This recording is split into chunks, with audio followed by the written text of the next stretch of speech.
Dog Works Radio is sponsored by Alaska Dog Works. Check out their website at alaskadogworks.com. You can support this podcast on patreon.com/firstpawmedia. This episode of the podcast is brought to you by First Paw Coffee Company, specializing in private label premium blend coffee. If you're serious about coffee, you should check it out. First Paw Coffee's passion is high-quality, small-batch roasted coffee. They take the extra time to taste and get everything perfect before they release new blends. They aim to bring you a cup of happiness each time you pour yourself some coffee. Find out more at ak.dog/free and enter for a chance to win some First Paw Coffee prizes, a book from our collection, and tote bag. One winner will be selected at random each month. That's ak.dog/free. From First Paw Media, sponsored by First Paw Coffee Company, this is the Dog Driver Show. Visit our website at dogworksradio.com. Now here are your hosts, Robert Forto and Kourosh Partow.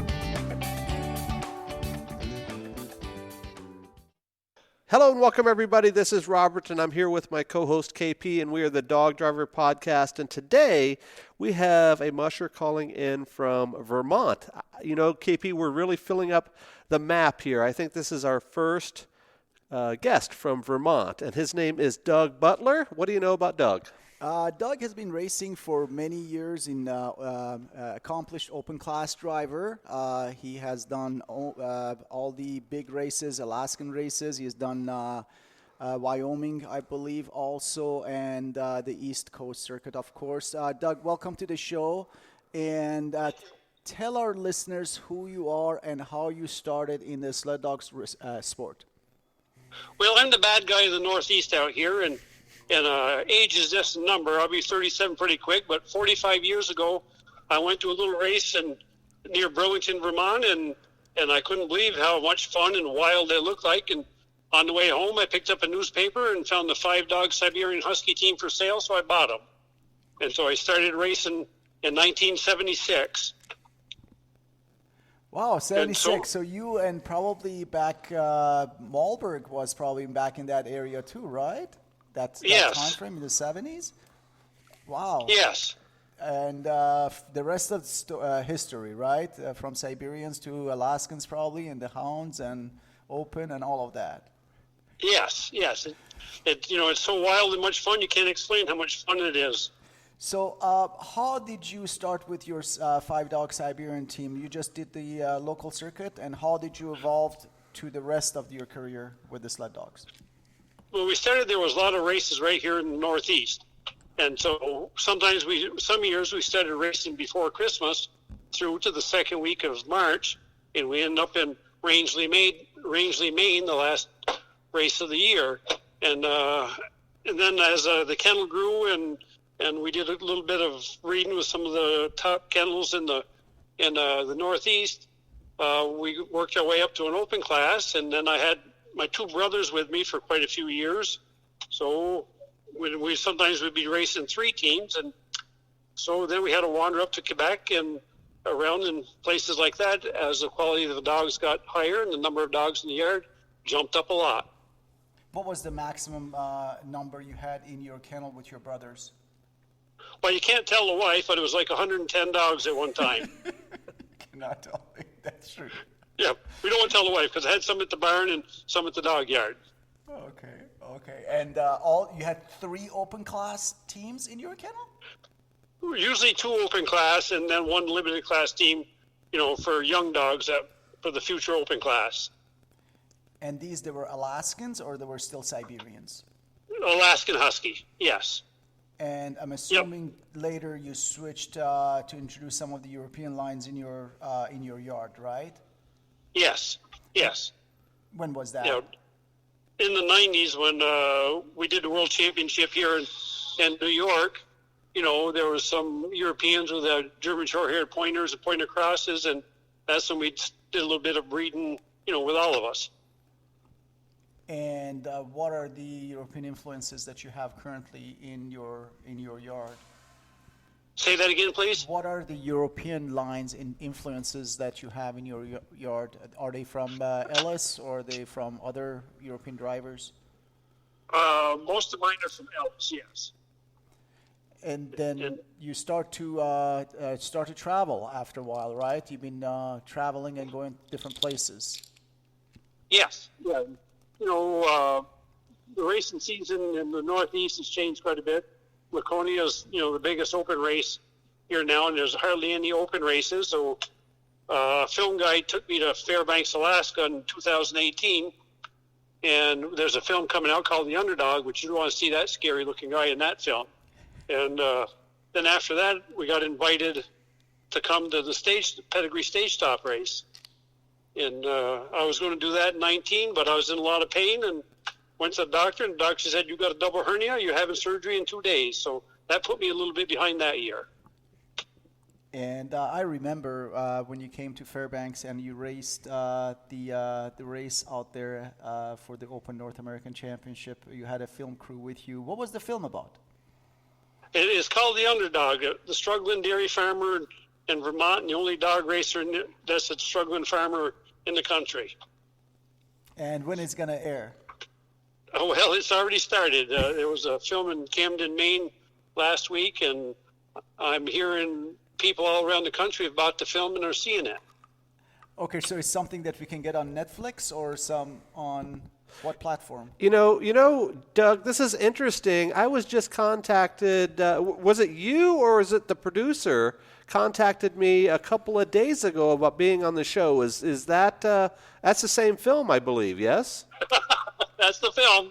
Yes, it is. Very good. It's funny how small this community is. And, well, again, welcome to the show. I'm glad we were able to connect. I didn't mean to interrupt KP here, but I'm going to take over this time. I don't usually do this. I usually just sit back and let KP do the talking. This is his podcast. I have my own where I rant on my own. But anyway, so you're a dairy farmer that moves to or that moves into mushing and gets involved there. I see a tinge of the Ben and Jerry story here. Is that right? Yes. Very good. So how in the world did you make that transition from doing what you did to having a film crew follow you up here to I guess some would argue the mushing mecca here in Fairbanks and in Alaska? How did you make that connection with this guy? And just tell us a story. Okay, so I'm in Middlebury, Vermont, and there's a school called Middlebury College. And I kind of worked with some of the college kids. They heard about the dogs. They heard about cows. So I had quite a few college students come out, and I'd teach them how to hook up dogs, run dogs, feed dogs. I'd show them cows, and sometimes I'd make them pull a calf out of a cow and show them the real world. So then it sort of took off, and Tommy Hyde, the filmmaker, thought that some guy was kind of crazy and wild, and he couldn't believe that, you're trying to survive to produce milk to feed people, plus run dogs, and so that's why he made the film. Interesting. And you did not skimp when you were coming up for a race. The Open North American, that's not a recreational race, is it? Oh, that was so much fun and wild and exciting. I'd love to do it again sometime. And that drive on the Alaska Highway, you can't explain it, how beautiful it is and everything. And that was an adventure of a lifetime. I even called the wife and told her, I said, guess what? This adventure is more fun, exciting, and wilder than the honeymoon, and the phone line went dead. Oh, my goodness. So I guess she was kind of proud and a little bit envious at the same time then. Must be. Very good. So, Doug, you had mentioned that you started way back in the 70s, and you had mentioned John Molberg. He was on our show earlier this summer when KP and I visited a sled dog symposium in Michigan, and it was so cool to hear those stories from back in the day. And, a lot of the mushers or dog drivers that we talk to on this show, they're the new age mushers. It's all technical, and who can go the fastest, and all of that new stuff. Where you guys were still rocking and rolling in the old wooden sleds, and of course John is still in business making those sleds. Can you tell us a story or two back from those earlier days in mushing? Back in the 70s. That's a heck of a lot of history for our sport.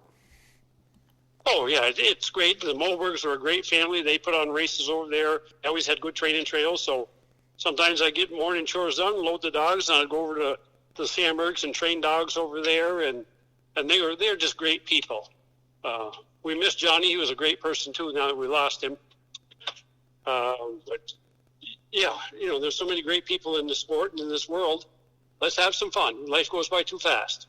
It does, for sure. And, with almost 50 years involved with the sport, what do you see the biggest change in all of that time? I've been involved since the early 90s, and KP, 4 or 5 years before for me. So I'm sure you have a lot of insight to some big changes in the last 50 years. Is that right? When you started breeding dogs for more speed and power, and it picked up, you used to think you were wild at 14, 15 miles an hour. Now when you're in 20 miles an hour with 16 dogs on there, you can't explain how high you are. Can I tell you a quick story? Of course. On that? Yes. I had a college professor brought out 7 students, and they had never seen sled dogs and all that. They were all boys. I took them through the kennel, and these boys got jumped on and loved up, and these boys were just absolutely going nuts. They were so happy and excited. And the professor says, "Doug, tell us what it's like to be on a sled." I said, "Okay, boys. You can smoke dope, snort coke, pop pills, drink beer, chase women, but you can't get as high as when you're on a sled unless you catch a wild woman." And he never brought me any more students. Well, but there's a lot of truth in that anecdote, isn't there? As they say, there's no drug more expensive than the sport of dog mushing, and I think anybody that is listening right now who is involved with the sport is probably nodding their head at that story. And of course, we are not promoting illicit drug use by any stretch of the imagination, but it is very addictive, isn't it? Oh, it is. Once you get addicted and you fall in love with these babies, like I'm trying to get into schools with dogs and puppies, and a lot of times I'll be in an elementary school, and I'll say, all the kids, "Okay, spell dog." They all spell dog. And I'll say, "Okay, now spell dog backwards." And they all go quiet for a few seconds, and then the screaming and the yelling starts. And that's happened like a half a dozen times on things like that. Yep. And these dogs, they get so attached to your heart, it's just amazing. And like I'm working with other people that have a little problem mentally and all that, bring them to the dog yard, let them play with puppies and teach them how to run dogs. And you wouldn't believe how it makes a huge difference in young people's minds. Right, yeah. As you say, dog spelled backwards definitely is an influence in a lot of people's lives. Doug, you had mentioned that you started out in Siberians, and I know that both KP and I started with the Siberians, and a lot of our guests over the last couple of years have started in that track as well. What do you think is if you could compare and contrast? Of course, we know about speed and all of that with the different breeds, but there is a big romantic component with being involved with Siberians compared to Alaskans or the Europeans or whatever. What are your compares and contrasts between the breeds? With Siberians, even all dogs, they fall in love with that. But those Siberians, they'll crawl up on your lap, they'll hug you up, they'll love you up. They attach to you just unbelievable, and they love the sport of running. They don't have the speed and the power that some of our new breeds have, but they have mentally, you can't explain how great they are. Right. So, I always keep a couple of straight Alaskan Huskies and stuff like that also. So you had mentioned that you introduced the sport to a lot of the younger generations. You still do that today? Oh, yes. So what are the interpretations from these youngsters? We do a few school visits here and there, but typically we visit during Iditarod. So it's typically kindergartners, first graders, second graders, that group. But what about the older kids? When you bring in a batch of dogs and talk about mushing and all that, they're interested in video games and Facebook and all of that. How do you relate to this group, this younger generation, with the stories from the past, almost 50 years ago?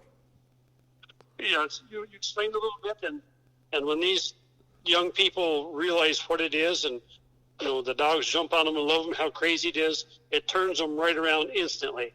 Like I did a couple of fairs this year. I took the pups in and some of the adults and all the different sleds, freight sled, race sled, all that stuff, and harnesses and gang lines, and when you explain this to the people and the young kids, they just get so wound up and excited, and then the dogs are jumping on them and loving them more. Sometimes I'd have kids sit in the puppy pen for hours holding puppies, and their parents would have to come back to try to get the kids to leave. And you can just see in these young people's eyes that it just turns them right on. Excellent. It's very important to people. And I don't want to sound like a softie, but I started a beef business too because I had to move my dairy cows. I lost my four-legged girlfriends. But with my beef program, I have the steaks ground into the burger. And like a lot of times, I'm in a bunch of, senior homes and a couple of hospitals, and sometimes I'll sneak in with a puppy to these older folks, and you wouldn't believe the tears that you see. Wow. And there goes a couple hours right there. But that's fun. It's great to help people and see people this happy and excited with these beautiful dogs. Well, Doug, I'm going to turn the mic back over to our host here with KP. KP, what do you have for Doug? I find that fascinating. If you recall, Robert, we had someone from Latvia we interviewed, and he was extremely involved in the community, as Doug is. And I think it's super important for our sport to have ambassadors like him. And taking to this sport not only to the competition part of it and winning or losing part of it, but also the impact we can have in our community. Doug, tell me more about that. You said you go to senior housings with your dogs too?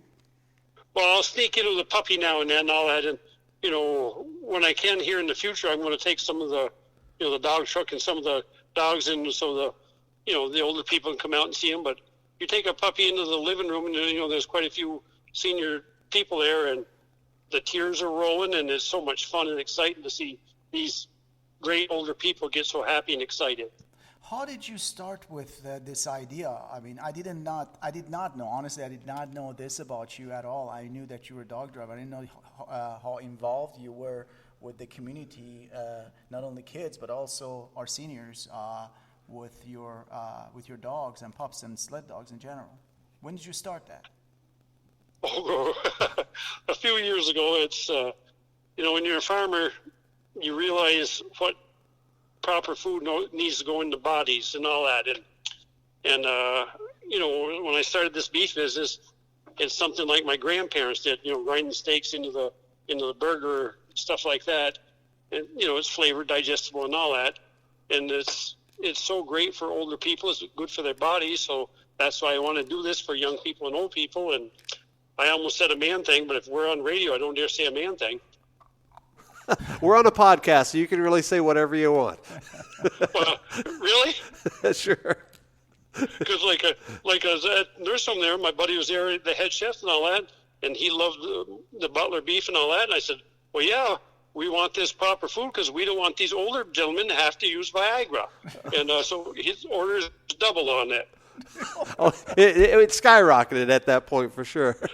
Go ahead, KP. Doug, if any of our listeners, or actually if people with sled dogs in different part of the world, they want to be involved in some of the activities you are promoting, how can they start? How did you come up to it? Like, what would you recommend? Schools, to get this nursing started? homes? No, I'm talking about the involvement in the community. Should they not go to elementary schools? You talked about senior centers.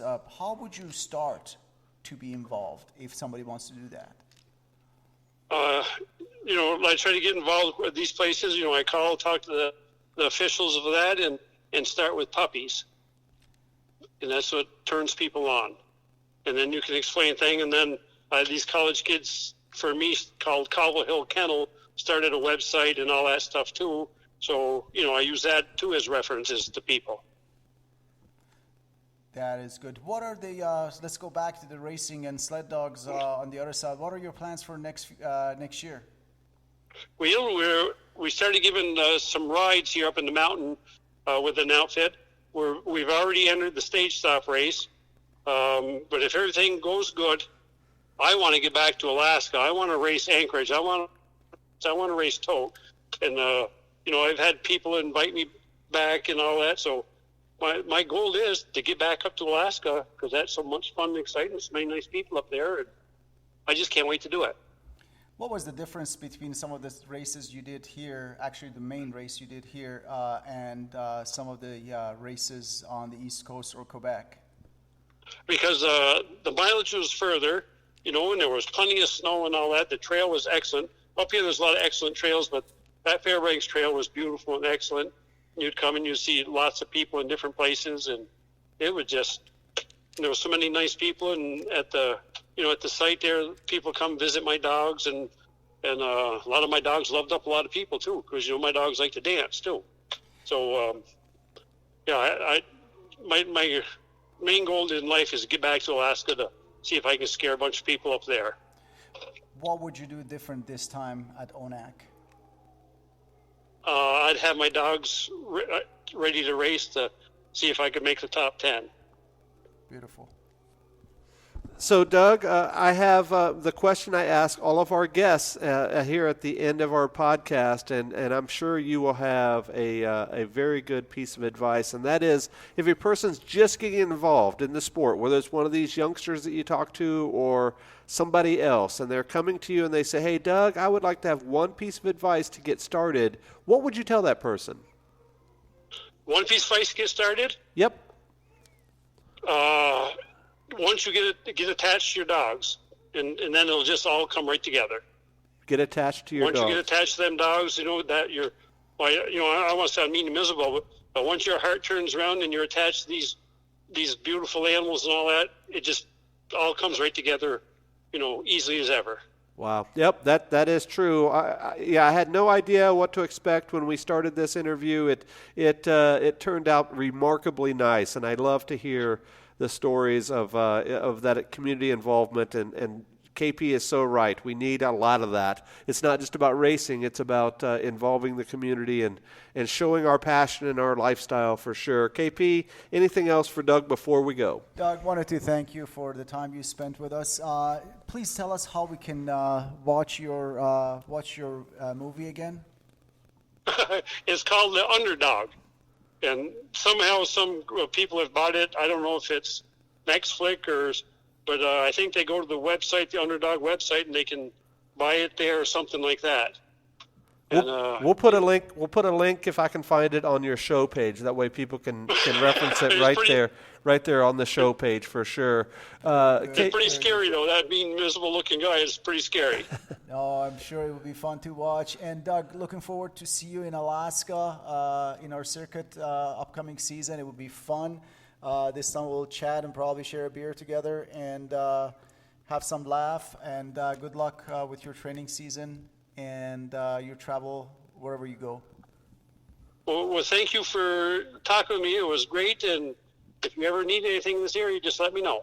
Very good. On behalf of our guest today and my co-host, this is Robert for the Dog Driver Podcast. Be sure to follow us on our social media channels. Just search DogWorks Radio, and you can find all of our episodes over on dogworksradio.com. And here in the last few weeks, we've had guests from all over the world, and one thing that I always find are the threads that tie them all together. You will hear the same names come up over and over and over again, and it's not just the big names. It's the little guys in the sport are somehow intertwined with so many of these stories, and I think that's what makes this podcast so special. You can find any of those episodes there on dogworksradio.com, and just put in the name of a person you may know of, and you could probably find their interview. And if you know somebody that would like to be on the show, reach out to either KP or I on social media, and you can make that connection. With that being said, we'll see you guys next time. Goodbye. This episode of the podcast is sponsored by First Paw Coffee Company. Learn more at firstpaw.coffee. From First Paw Media, this is the Dog Driver Show. We hope you enjoyed this podcast, and we invite you to subscribe in Apple Podcasts, Spotify, Stitcher, or wherever you get your podcasts. You'll find a link on the episode notes. You can tap or swipe on the episode cover art, and you can see some offers from our sponsors. You can support our show by supporting them. If you like what you have heard, we would love it if you could give us a 5-star rating and tell your friends how to subscribe too. Your hosts are Robert Forto and Kourosh Partow. Our producer is Robert Forto and created for First Paw Media. Did you know that Alaska Dog Works trains service dogs for those in need throughout North America? Each and every service dog that is trained through the Lead Dog Service Dog Program and Michelle Forto and her team has an individual training plan. We train for autistic, mobility, psychiatric, and PTSD for our soldiers for service work. If you know of someone that may need a service dog, please take a moment and check out Alaska Dog Works on social media and at alaskadogworks.com.